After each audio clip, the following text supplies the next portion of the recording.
Hello students, this is your physics revision class. तो student, आप सभी लोग जानते हैं कि आपके यूनिट टेस्ट नज़दीक ही आने वाले हैं। तो आपकी इससे पहले एक रिवीजन क्लास हो चुकी है जिसमें हमने लेसन नंबर फर्स्ट किया था, और उस लेसन में हम लोगों ने किया था रिफ्लेक्शन ऑफ लाइट के, और साथ में बताया था लॉज ऑफ रिफ्लेक्शन।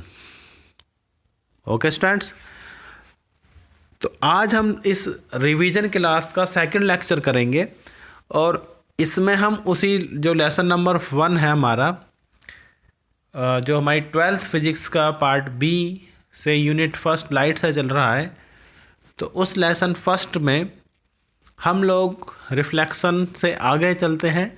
और जो हमारा लेसन है उसका नाम था रिफ्लेक्शन ऑफ लाइट, और इस किसके लिए रिफ्लेक्शन कर रहे हैं? स्फेरिकल मिरर्स से। ठीक है, तो आज हम लोग बात करेंगे स्फेरिकल मिरर्स के बारे में कि जो मिरर्स हमारे हैं वो किस तरह से, कहाँ से लिए जाते हैं, किस तरह की शेप वो उनकी होती है, और वो आखिर उनके ऊपर जो हम पॉलिश करते हैं वो किस तरह की पॉलिश होती है, वो सारी बातें करेंगे। और उसमें मिरर के जो डिफरेंट पार्ट्स होते हैं उनके बारे में जानेंगे। वो छोटी कुछ डेफिनेशंस हम करेंगे जिन डेफिनेशंस में एग्ज़ाम में शॉर्ट क्वेश्चंस में आती हैं। ओके स्टूडेंट्स, तो आज की क्लास स्टार्ट करते हैं रिफ्लेक्शन ऑफ लाइट से। लेसन नंबर 1 का रिवीजन कर रहे हैं हम लोग। ये सारी चीज़ें हमने क्लास में पढ़ चुके हैं, लेकिन फिर भी हम दोबारा से ऐसा कर रहे हैं। जिन लोगों को छूटा हुआ है वो नोट डाउन भी कर सकते हैं इन्हें अपने स्क्रीनशॉट लेकर। ओके, तो ये हमारा आज का टॉपिक है reflection of light spherical mirrors, ये लेसन का नाम है। और सबसे पहले इसमें बात करेंगे स्फेरिकल मिरर्स के बारे में। Spherical mirrors, okay.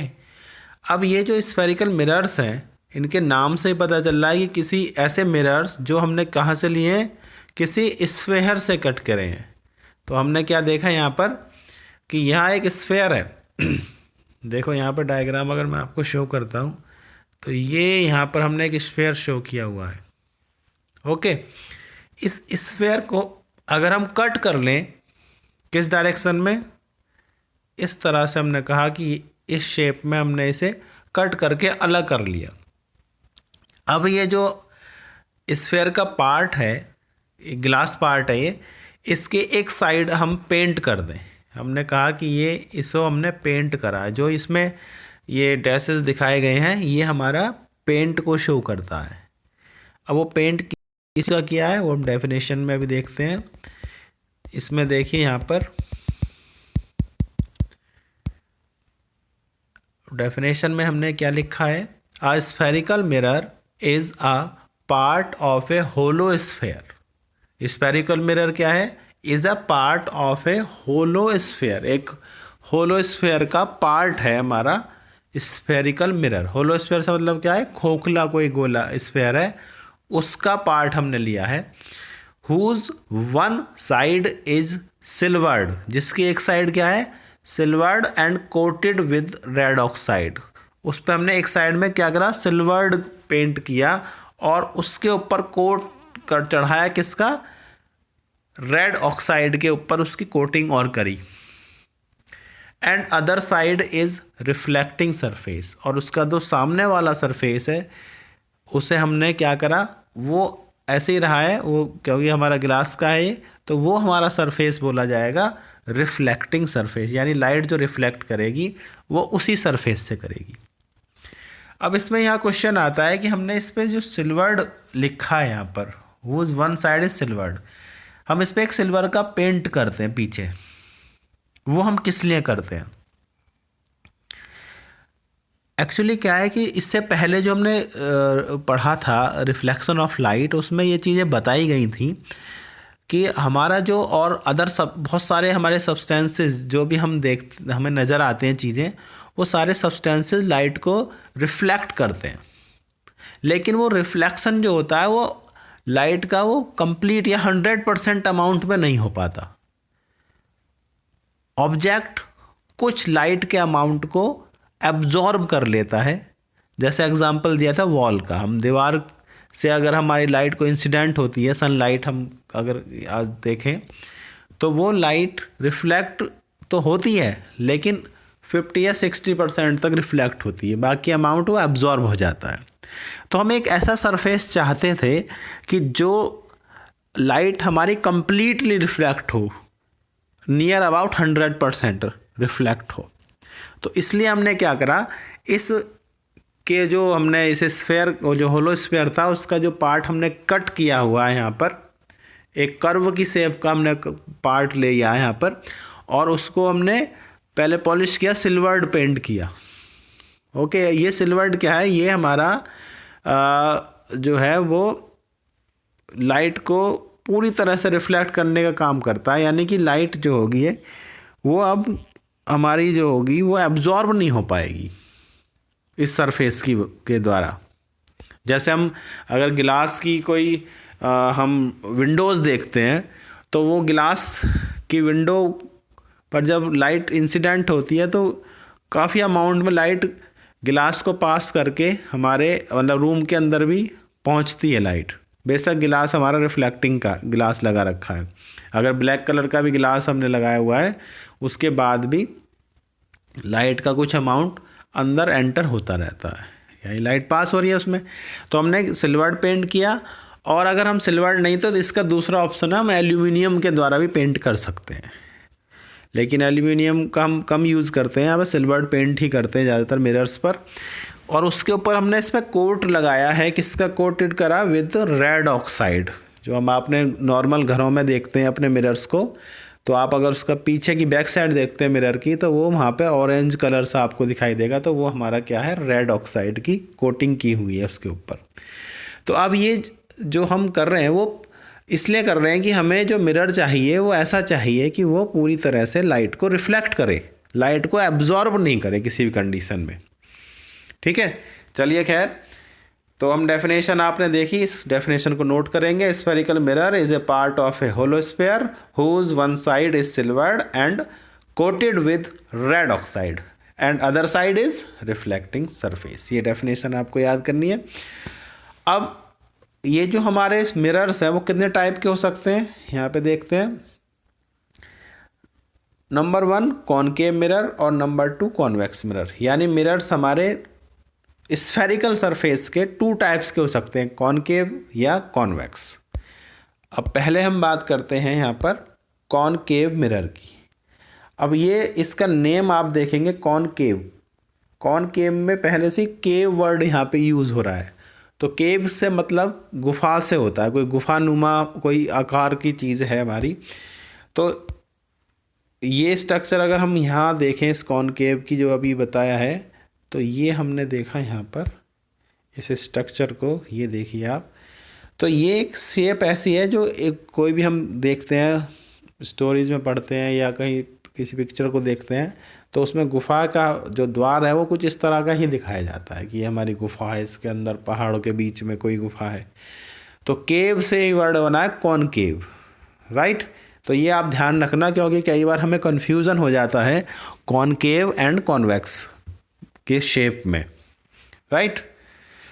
तो कॉनकेव मिरर की बात करते हैं। इस कॉनकेव मिरर में अगर इसे हम थोड़ा सा बड़ा करें इस स्ट्रक्चर को, तो ऐसे कुछ दिखेगी ये साइज हम देखेंगे यहाँ पर। तो कॉनकेव का ये सरफेस ये लिया हमने, ठीक है, ये हमने होलो स्फीयर का पार्ट कट करके अलग किया। अब इसका जो पीछे हमने क्या करा, इसे किससे करा, सिल्वर्ड सरफेस, यानी उसके ऊपर सिल्वर्ड पेंट करा और साथ में उस पर कोट करा किसका, रेड ऑक्साइड का। इसका जो अपोजिट डायरेक्शन यानी ये वाला जो सरफेस है इसे हम कहते हैं रिफ्लेक्टिंग सरफेस। तो अगर इसकी डेफिनेशन की बात करें, हाँ इसमें एक और बात रहेगी बताने की, वो ये है कि इसका जो होलो स्फीयर था उसका एक सेंटर होता है, वो सेंटर यहाँ पे सी से डिनोट किया है, इसको बोलते हैं सेंटर ऑफ कर्वेचर। और सेंटर ऑफ कर्वेचर से जो हमारा रिफ्लेक्टिंग सरफेस था वहाँ तक की जो डिस्टेंस है इसको हम आर से डिनोट कर, रेडियस नॉर्मली हम कोई भी स्फीयर लेते हैं तो उसकी रेडियस होती है तो यहाँ पर हम रेडियस को कैपिटल R से डिनोट करते हैं। चलिए खैर, ये डेफिनेशन अभी आगे आएंगी। तो पहले डेफिनेशन देखते हैं यहाँ पर स्फेरिकल सरफेस की, स्फेरिकल मिरर की, सॉरी, कॉनकेव मिरर की डेफिनेशन में हम क्या लिखेंगे? Whose reflecting surface is towards the centre of the sphere, यानी रिफ्लेक्टिंग सरफेस किस साइड है? Reflecting surface is towards the centre of the sphere, sphere के सेंटर की साइड में हमारा रिफ्लेक्टिंग सरफेस है। सिर्फ इतना लिखना है आपको, और ज़्यादा नहीं लिखना, क्योंकि डेफिनेशन अगर आएगी तो शॉर्ट क्वेश्चन, यानी 1 मार्क्स से ज़्यादा की नहीं आएगी डेफिनेशन, तो ये लिखेंगे इसमें। इसके अपोजिट फिर आगे चलते हैं, हम कॉन्वेक्स मिरर की बात करते हैं। तो कॉन्वेक्स मिरर में अगर देखते हैं तो कॉन्वेक्स मिरर की डेफिनेशन को हम अगर पहले इसका शेप देखते हैं। कॉन्वेक्स मिरर में यहाँ पर देखो ये शेप लिया, और इसका जो हमने पेंट करा है, सिल्वर पेंट, वो हमने अंदर की साइड करा स्फेयर की तरफ, और ये जो बाहरी सरफेस है इधर वाला, ये वाला सरफेस हमारा कैसा है? ये बोला जाएगा रिफ्लेक्टिंग सरफेस, राइट। तो अब डेफिनेशन अगर देखें तो क्या लिखेंगे इसमें? हमें लिखना होगा whose reflecting surface is away from the centre of the sphere. तो सेंटर ऑफ स्फेयर से अवे की तरफ जो हमारी रिफ्लेक्टिंग सरफेस है, इस तरह की जो शेप है उन्हें बोलेंगे हम कॉन्वेक्स मिरर। तो उम्मीद करता हूँ कि स्फेरिकल मिरर्स में दोनों ही आपके टाइप समझ आए होंगे। अब इसके बाद हम लोग देखते हैं कुछ डेफिनेशंस हैं जो कि हम ये डेफिनेशंस को आगे भी यूज़ करेंगे, बार बार ये रिपीट होंगी जब भी आप इसके आगे लेंसेज पढ़ेंगे या स्फेरिकल मिरर्स के वो जो डेरिवेशंस आएंगे उनमें सब में इनकी ज़रूरत पड़ने वाली है। और साथ में ये जो डेफिनेशंस हैं ये हमारे बोर्ड एग्जामिनेशन के लिए भी इम्पोर्टेंट रहती हैं। तो few definitions regarding spherical mirrors, यहाँ हमने हेडिंग डाली हुई है इसमें, और एक डायग्राम दोबारा से बनाया गया है यहाँ पर। ये डायग्राम मैंने शो किया है, हालांकि ऊपर के डायग्राम भी देख सकते थे, लेकिन दोबारा से डायग्राम यहाँ पर ड्रॉ किया गया है। इस डायग्राम में सारी चीज़ें यहाँ पर शो करके दिखाएं। अच्छा, पहली बात बता दें कि पोल, सबसे पहले हेडिंग यहाँ पे डाली है, पोल क्या चीज़ है।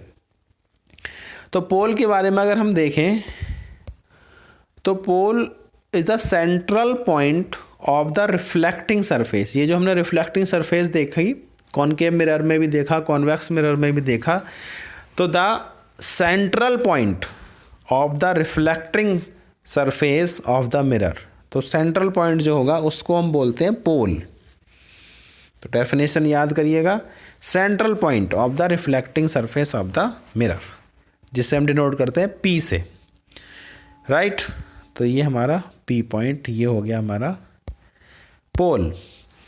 सेकंड डेफिनेशन है सेंटर ऑफ कर्वेचर। अभी बता रहे थे जो हमारा होलो स्फेयर, अगर इस स्फेयर को कंप्लीट कर दें तो इस स्फेयर का जो सेंटर पॉइंट है, ये वाला पॉइंट, ये हमारा क्या है? सेंटर ऑफ कर्वेचर बोलते हैं यहाँ पर इसे, सेंटर ऑफ कर्वेचर। तो अगर डेफिनेशन लिखेंगे तो सीधा सीधा लिख देंगे the centre of the sphere is called the centre of curvature, ठीक है। यहाँ पे लिखा भी हुआ है। साथ में थर्ड डेफिनेशन की बात करते हैं, रेडियस ऑफ कर्वेचर। तो रेडियस ऑफ कर्वेचर में जो रेडियस हमने अभी बताई थी, यानी कि जो डिस्टेंस P से C की डिस्टेंस जो है, P टू C बताया centre of curvature, P is pole. तो P से C तक की जो डिस्टेंस होगी वो हमारी बोली जाती है रेडियस ऑफ कर्वेचर। डेफिनेशन लिखेंगे तो सीधा लिखेंगे the radius of sphere, the radius of the sphere is called the radius of curvature, और the distance PC of the centre of curvature from the pole. ऐसे लिख सकते हैं द डिस्टेंस PC, कौन सी डिस्टेंस? P से C तक की, the distance of the centre of curvature from the pole. Pole से सेंटर ऑफ कर्वेचर की जो भी डिस्टेंस है उसको हम बोलेंगे radius of curvature. Fourth definition पर चलते हैं, अपर्चर। अब ये जो अपर्चर है ये क्या है? अब देखिए यहाँ पर ये हमने मिरर को नाम दिए हैं M1 एंड M2, ये M1 एंड M2, ठीक है। अब इस मिरर का जो ये, अगर यहाँ पर एक हम दोनों M1 M2 पॉइंट्स को मीट करें, मिला दें इसे, तो ये इस मिरर का एक वो बन गया, एक प्लेन बन गया जहाँ पर लाइट इंसिडेंट होगी। ठीक है, तो हम इसकी डेफिनेशन में क्या लिखेंगे, the diameter of the periphery of the mirror. ये पेरीफेरी हमारा मिरर है, इसका डायामीटर अगर हम लें तो the diameter of the periphery of the mirror is called the aperture. ठीक है, तो अपर्चर को हम डिनोट कर अगर देखें तो शेप क्या है, M1 से M2 तक की जो डिस्टेंस है वही हमारा अपर्चर रहता है। Straight line M1 M2 is the aperture of the mirror, right. Next definition हमारी है इसमें प्रिंसिपल एक्सिस। प्रिंसिपल एक्सिस जो P और C पर जो हमने एक स्ट्रेट लाइन यहाँ पर बनाई हुई है, जो जॉइनिंग लाइन ये वाली है, इसे हम बोलते हैं principal axis. The straight line joining the pole and the centre of curvature of the mirror. तो स्ट्रेट लाइन जो जॉइन करती है पोल को और साथ में सेंटर ऑफ कर्वेचर को, तो वो हमारी बोली जाती है क्या, प्रिंसिपल एक्सिस। तो जो भी हमें वर्क करना प्रिंसिपल एक्सिस पर ही करते हैं। अब आगे चलते हैं, और भी डेफिनेशंस अभी हैं। इसके बाद जो इस डेफिनेशन में सबसे ज़्यादा इम्पोर्टेंट है वो है प्रिंसिपल फोकस, क्योंकि हमें प्रिंसिपल फोकस की डेफिनेशन कई बार रिपीट हुई है हम बोर्ड एग्जामिनेशंस में, तो आप लोग भी ध्यान से इसे समझ लीजिएगा एक बार। The point on the principal axis, अभी प्रिंसिपल एक्सिस बताया था कि ये हमारा मिरर, ये हमने माना M1 M2 मिरर, और इसकी जो एक्सिस है वो ये प्रिंसिपल एक्सिस को हमने ऐसा मान लिया। ठीक है, तो the point on the principal axis at which light rays parallel to the principal axis. अगर इसी पर हमने कहा कि लाइट रे पैरेलल आती हैं यहाँ पर, आफ्टर रिफ्लेक्शन, रिफ्लेक्शन के बाद, फ्रॉम द मिरर, मिरर से जब रिफ्लेक्ट होती हैं तो मीट करती हैं, ये हमने कहा जहाँ मिलती है इस प्रिंसिपल एक्सिस पर, जिस पॉइंट पर ये लाइन, ये जो हमारी लाइट रिफ्लेक्ट होने के बाद मीट करती हैं, या और अपीयर टू कम फ्रॉम, या अपीयर करती हैं, ये तो मीट हो गई। अगर हमारा ये कॉनकेव मिरर है तो इसका स्ट्रक्चर यहाँ पे दिखाया गया है कि इसमें आप देखिए इधर इस वाले स्ट्रक्चर में, ये कॉनकेव मिरर के लिए कहा गया है कि जो लाइंस है हमारी पैरेलल रेज आ रही हैं वो रिफ्लेक्ट होकर फोकस पर जहाँ मिलती हैं, प्रिंसिपल एक्सिस पे जिस पॉइंट पर मीट करती हैं वही पॉइंट हमारा फोकस पॉइंट बोला जाता है।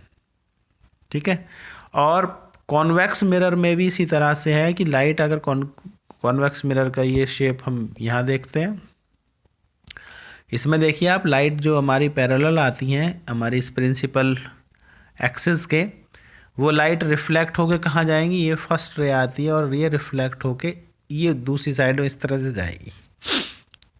तो ये अब मीट तो नहीं करेंगी प्रिंसिपल एक्सिस को, अगर हम देखते हैं यहाँ पर, या ये नीचे वाली लाइट अगर देखें तो ये रिफ्लेक्ट होकर ऐसे चली जाती है।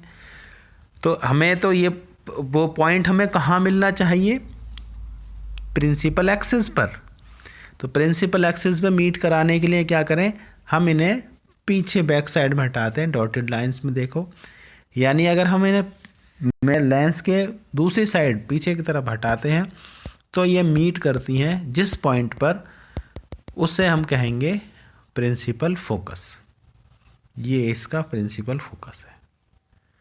और इस फोकस पॉइंट से, पोल से इस फोकस की जो डिस्टेंस होगी उसे हम बोलते हैं फोकल लेंथ, जिसे हम स्मॉल f से डिनोट करते हैं। ठीक है, अब यहाँ पर एक बात और थोड़ा समझ लीजिएगा आप लोग कि जो कॉनकेव मिरर है उसमें the focus of A concave mirror is real and lies in front the mirror. ये बात ध्यान रखना कि कॉनकेव मिरर का फोकस पॉइंट जो होगा वो रियल होगा। ठीक है, और लाई कहाँ करेगा, in front the mirror, mirror के सामने की तरफ ही वो पॉइंट होगा, फोकस पॉइंट। ठीक है, जबकि जो हमारा कॉन्वेक्स मिरर है उसका जो फोकस पॉइंट है या प्रिंसिपल फोकस है वो वर्चुअल हुआ है, ये virtual and lie behind the mirror, और ये कहाँ पे लाई करेगा, बिहाइंड द मिरर। और साथ में फोकल लेंथ की डेफिनेशन, फोकल लेंथ क्या है, the distance of the principal focus from the pole, pole से प्रिंसिपल फोकस की जो डिस्टेंस है, जिसको हमने अभी बताया कि स्मॉल f से डिनोट करते हैं, this is called focal length. आज के लिए ये ही डेफिनेशन आपको कराई जा रही है, नेक्स्ट डे पे और भी आगे की चीज़ें हम रिवाइज करेंगे।